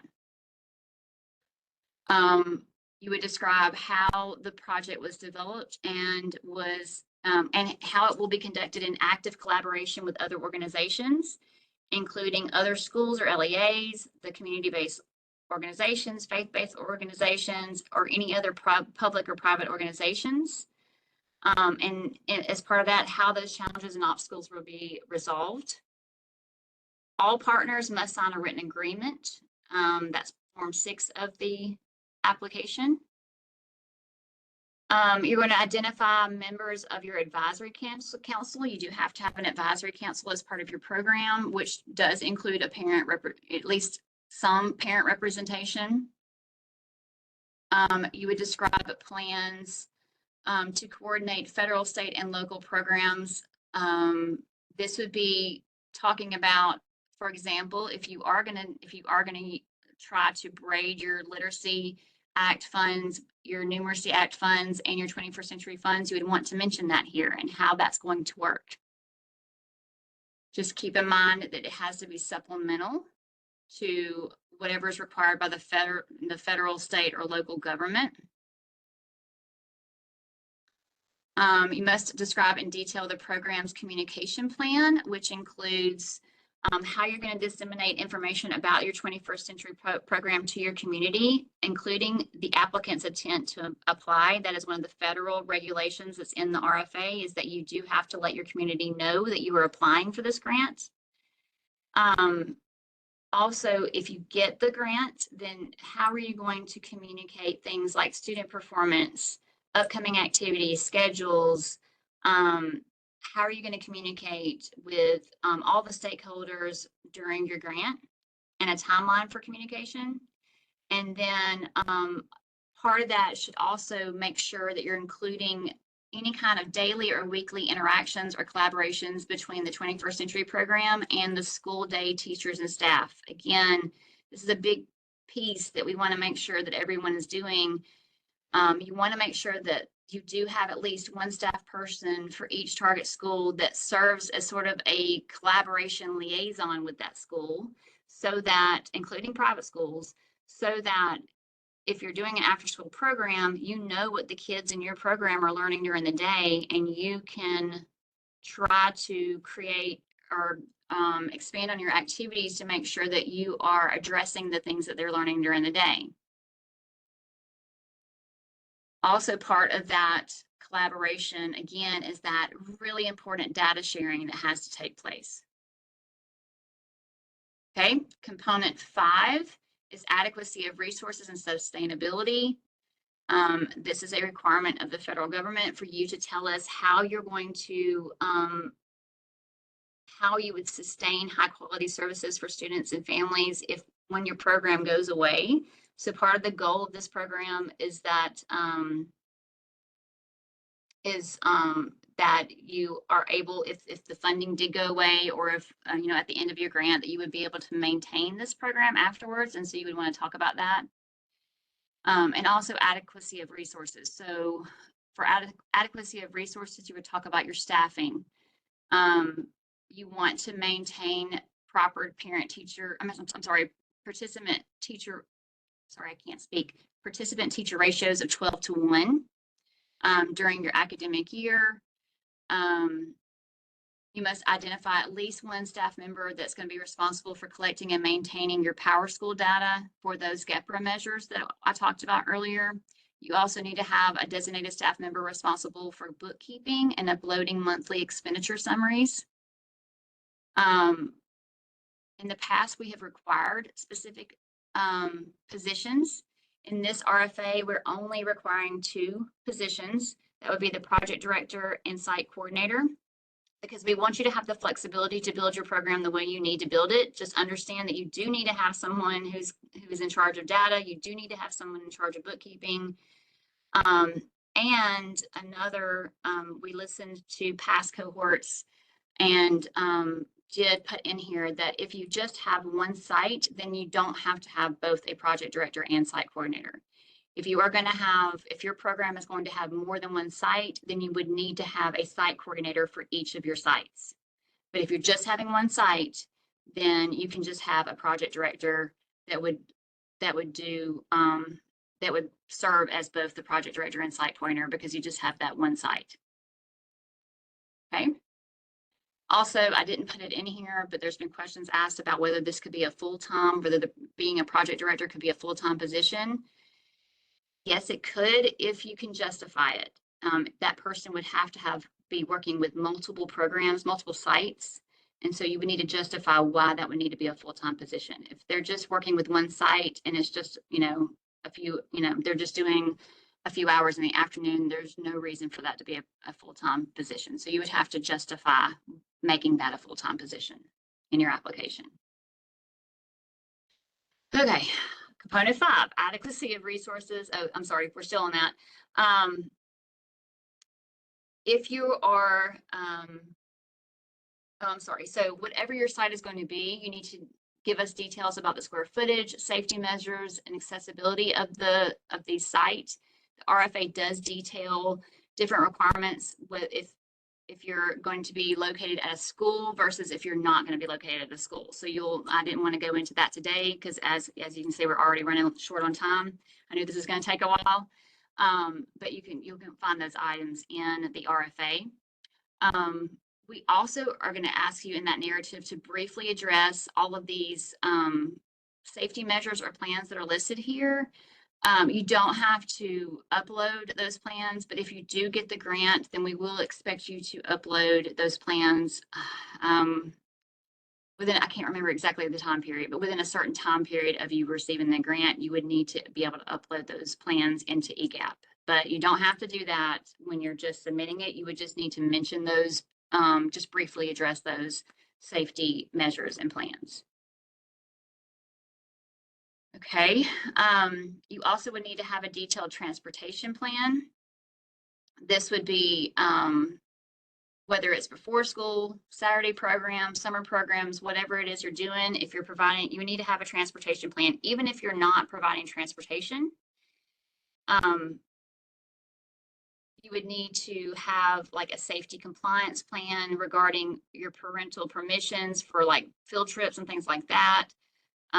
What are going to be your rules and regulations around students walking or driving to and from the program? Maybe you're a high school that has kids that can drive. You need to have some sort of regulations or a plan for that. Procedures for a secure drop-off or pickup area, or sign in and sign out of students. That needs to be a part of your plan. If you are going to provide transportation, who is going to provide that transportation? Are you going to go through the local LEA to provide the transportation? Are you going to use charter buses? How are you going to do that? Again, you cannot purchase a bus or any kind of vehicle. If your site is not at a school, you would need to provide a round trip distance in miles from the site to each targeted school that's going to be served. And then again, if you are serving students in a rural area, which is determined by REAP eligibility, if you get those, if the region you're going to serve gets those rural funds, then you would be able to get that extra $10,000 for travel, the extra $10,000 for transportation. And then just any other transportation details that you want to provide that are pertinent to your proposed program.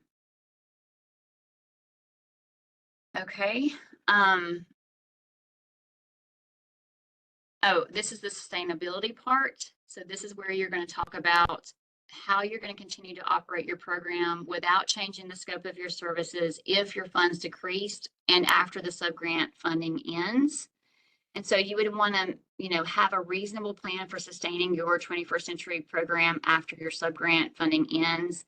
This is where you would talk about any other funding sources that you're going to use to help supplement your program, and mention any kind of community involvement or support in your program that can be sustained after the funding is over. Okay, component 6, timeline of activities and project weekly schedule. There are templates provided to you for both of these. The timeline of activities must include, in chronological order, the major activities and strategies of your project. Make sure that you should construct this after you have thoroughly investigated the time that's going to take for you to plan, execute, and evaluate each activity. We also ask and provide a template for you to do a project weekly schedule that reflects the adequate duration and frequency of your instructional and enrichment activities that are going to be offered during the academic year and summer months, if applicable. Okay, then you've got your application budget. I know I keep saying I'm going to go faster, but I'm so sorry. I want to make sure I'm being thorough. This is being recorded, though, if you have to leave and come back and watch it later. Okay, so the application budget consists of 2 parts. You've got your budget summary, which will be an EGAP under application details, and then you've got your detailed budget narrative, which will be an EGAP under your budget. I know that's kind of confusing, but we'll make sure we go over that with you thoroughly. All proposed expenditures during the first year of your grant must be itemized in the budget summary and then detailed in your budget narrative. Your budget items must be tied to those goals, objectives, and strategies and activities that are outlined in your multi-year program design and performance form. If they're not, if you've got things in your budget that don't correlate to the activities in that form, they may not be funded. Your budget may not be funded, or those parts of your budget may not be funded. Okay, moving on. All costs have to be reasonable, necessary, allowable, and appropriate given the local market, the number of students you're going to serve, and the nature and scope of your program. You want to make sure you're carefully allocating appropriate personnel and other resources for the tasks and activities that you described in your plan.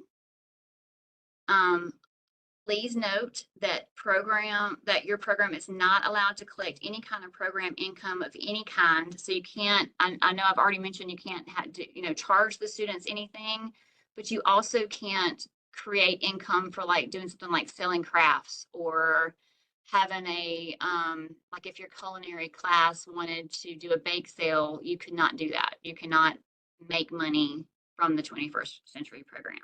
They can bake cookies, but they'd have to give them away, not sell them.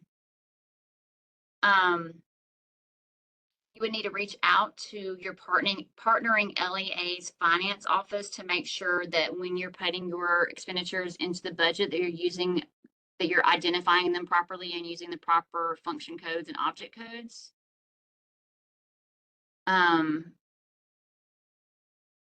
Okay, so let's talk about that really quick. Oh, you also want to mention any kind of matching or in-kind funding that, again, would be a clear sign of sustainability. So, for example, if you're using a community recreational area, if supplies are being donated to your program, things like that, you would need to include that in your budget summary. The ALSDE does reserve the right to disqualify, disallow, and negotiate costs associated with any line item proposed in the budget. So if you do have something in your budget that seems excessive, like you're going to pay your teachers $100 an hour, that we will have to get with you and say, you need to come up with a amount that you're paying them that's closer to your LEA's funding, that they pay their teachers. So things like that, we do reserve the right to either disallow cost or negotiate with you and come up with a more appropriate cost amount for certain items if we need to. It does go into appropriate function codes and object codes to use for various types of allowable expenses. So for example, if you had general administration costs, such as the program director's salary, you would place it under function code 6000 through 699, which is administrative, and object code 010 through 199, which is salaries. But that's all outlined in the grant. I know a lot of you are waiting to hear this part. You need to be mindful of the following limits for your budgets. So for professional development, you may not exceed 10% of the grant award. Your cost for your external evaluator, which is a requirement, may not exceed 3% of your grant award. Transportation costs may not exceed 30% of your grant award. And administrative and indirect costs together may not exceed 30% of your grant award. So keep those limits in mind when you are making your budget. Also, for contractual services, if you're going to pay a vendor with federal funds, you have to have a contract in place, and that contract has to be uploaded into EGAP. There is a sample contract that's provided to you in the appendices that you can use just as a guideline. But that contract has to say what the scope of service is going to be, the duration of the contract, the method and amount of payment, the total amount of payment that's going to be paid to that person or that organization, including the rates, total hours of service, that sort of thing. Again, you have to include in your budget the $900 yearly cost for Easy Reports, which is our data collection system that we mandate has to be used by all 21st century subgrantees for that federal annual performance reporting. And you need to include in your budget travel funds for the program director and your site coordinators to travel to Mobile, Alabama for the mega conference. The mega conference occurs in Mobile in July. There will be one day during the conference, which is Thursday, July 17th, that will be mandatory for all 21st century subgrantees to attend, but we do highly encourage you to go for the entire week because we will have 21st century sessions throughout the entire week, but that is the only day that's mandatory. And then you should also budget funds for your program director and up to 2 staff members to attend at least one additional mandatory meeting that will take place during the year. So just keep in mind that there are mandatory professional development meetings that we expect you to attend when you're creating your budget. All right, last bit, hopefully. This is the appendices. These are appendices to the RFA. So first we have a definition of terms used. Just make sure you pay close attention to the definitions of evidence-based research and measures of effectiveness, because you should be referring to those often when you're writing your application. Those are very important. Then you've got the application scoring rubric that will be used to score your application so that you can know how the applications will be scored ahead of time. And then Appendix C are going to be the required forms that you have to submit with your application. So the first one is an application cover page. You'll fill that form out, you'll print it out, fill it out, have all the people sign it that need to. This does have the place where you would put your calculations for grant funding, including whether you qualify for transportation and rural supplements, and any priority points that you feel like you qualify for. Then there is a certifications and assurances page. By signing the certification signature page, you are saying that you will comply with all of the assurances and terms and conditions for the project, which is in as an attachment with the RFA. You only have to turn in that certification signature page, but you would need to keep the assurances and the terms and conditions, on file so that you know what they are. All signatories must understand that they're signing a document that is legally binding in the event that a subgrant is awarded. If you don't sign that page, your application will not be reviewed. Then you've got a sample MOU that you can use. Again, if you're going to contract with anybody, whether it's an external evaluator, a local school system, or even like an evidence-based education company to help come provide some services to your students, you have to have an MOU that's uploaded for that. Then there's a superintendent and principal support certification. That's Form 4. Again, it's very important for the success of your program to have committed support from your LEA and the schools that are going to be served. So that is just basically a form that the superintendent and any of your principals that you're going to serve will sign, saying that they are going to support the program, help provide the data that is needed, that sort of thing. Then you've got your private school consultation form. I mentioned that earlier, that has to be filled out saying that you did reach out to your private schools. Then there's a community partnership agreement that's been in past grants where you'll have any of your community partners sign that and say what the partnership is. Then you've got that timeline of activities. The template is provided for you. The projected weekly schedule, that template is also provided. Then you've got the multi-year program design and performance forum, which I've already talked about a ton. That is provided for you.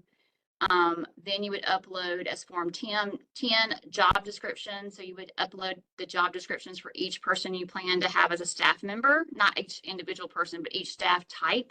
So you would have your job description for your site coordinator, your program director, a teacher, it could be a bookkeeper, any staffing that you plan to hire, you need to have a job description uploaded for them.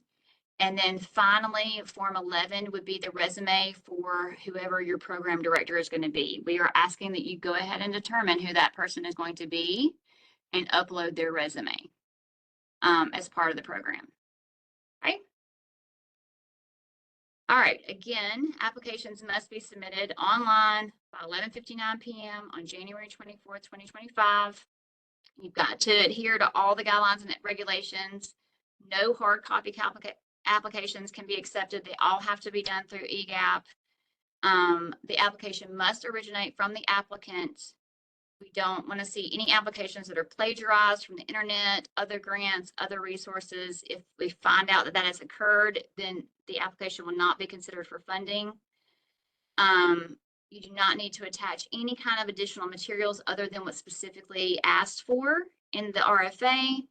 And just keep in mind that applications are not going to be returned to you. You need to keep a copy of that application for your own records.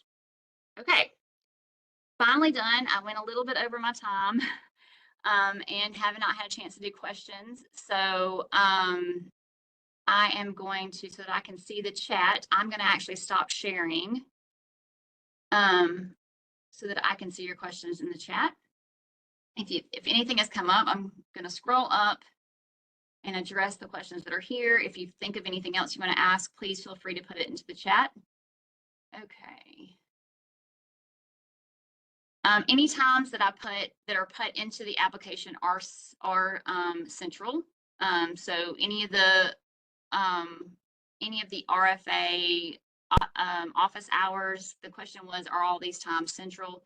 Any RFA office hours will be held during central time based on where I'm located, which would be in Montgomery or Central Alabama. Okay. So there was a question, did I say that receiving REAP funds indicates that the area is rural, or LEAP funds? It's called REAP funds. It's the rural, gosh, I can't think of what REAP stands for off the top of my head right now all of a sudden. Rural education. I'm sorry, I can't think of what that stands for. It is in the RFA, but yes, it is what is used to determine whether LEAs get that extra funding for being rural. And so if the LEA does get that extra rural funding, then you would be able to get that extra transportation funds. Will the middle high school programs have the 300-hour minimum as well? Yes, all programs have to be at least 300 hours during the academic year. That is a federal mandate. It doesn't matter what grade levels you're planning on serving. Is there a state list that we can review of CSI, TSI, and ATSI schools? Not that I know of. I know that sometimes the ALSDE is hesitant to put that information out there. And so you would need to reach out to the schools that you plan to serve and ask them. The schools themselves should know if they are a CSI, TSI, or ATSI schools, but for me to point you to a certain place that has them listed, I don't know of a place off the top of my head. If I find out that there is a place, I will make sure that it's sent out, or we'll mention it well, I was about to say we can mention it during the office hours, but not everybody will attend those. So we'll make sure we get that information sent out to you through the listserv. There is a club that is involved in our elementary school. First Priority Club, Christ. Would they be allowed to operate in after school? So no. So the question is, they have a club during, I guess, their school day called First Priority Kids Club for Christ. And would they be allowed to operate in the after school program? The answer to that would be no, just because that is specific in the grant, in that federal grant, that it can't be something geared towards religion. Okay, would parents count towards our student count if we're providing educational training opportunities for parents? Just wanted to make sure. If you are going to provide a regular program during your academic year for parents, say, for example, you plan to do GED classes and offer that class once a week for a certain number of weeks, then yes, you could include that in your count. But you would just need to make sure that you specify that. I could see justification for allowing you to do that. Right, that's all the questions that are in the, oh, and I'm sorry, something else popped up. Are contracts to be uploaded at the beginning of the year or as we contract with vendors? So In planning your program, we ask that you go ahead and upload MOUs for any contracts that you are contracted activities that you know you're going to do. However, I could see where you know you're going to provide, you know you want to provide an activity in your program, but you haven't quite found the right vendor yet. I could see a justification for you not uploading that contract until that perfect vendor is found. We just need to make sure that if you can, that you do upload it and that you would address that in your application narrative if you're not able to upload an MOU for that person quite yet. Okay. Any other questions? Okay, let's see.